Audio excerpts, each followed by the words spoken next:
जनतेला वेडं समजणाऱ्या शहाण्या सरकारला एकच प्रश्न आहे।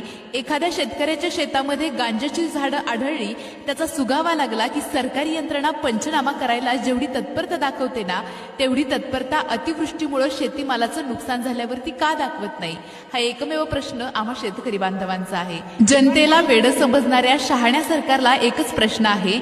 एखाद्या शेतकऱ्याच्या शेतामध्ये गांजाची झाडं आढळली, त्याचा सुगावा लागला की सरकारी यंत्रणा पंचनामा करायला जेवढी तत्परता दाखवते ना, तेवढी तत्परता अतिवृष्टीमुळे शेतीमालाचं नुकसान झाल्यावरती का दाखवत नाही, हा एकमेव प्रश्न आम्हा शेतकरी बांधवांचा आहे। कालपासून दुनियाभरचं पाणी पडलं आणि ई पीक पाणी करामुळे भडवे बोंबलते। 15 दिवस झाले ई पीक पाणी व्हायला नुसतं गोल चाकच फिरायला झकमारा असे ऍप काढाव का।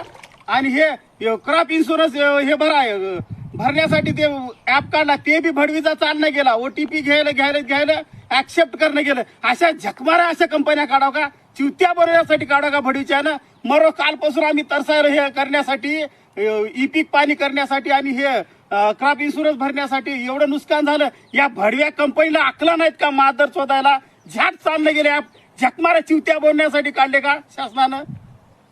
हा हे फार नुकसान आमचं मायची भोसडायच्या।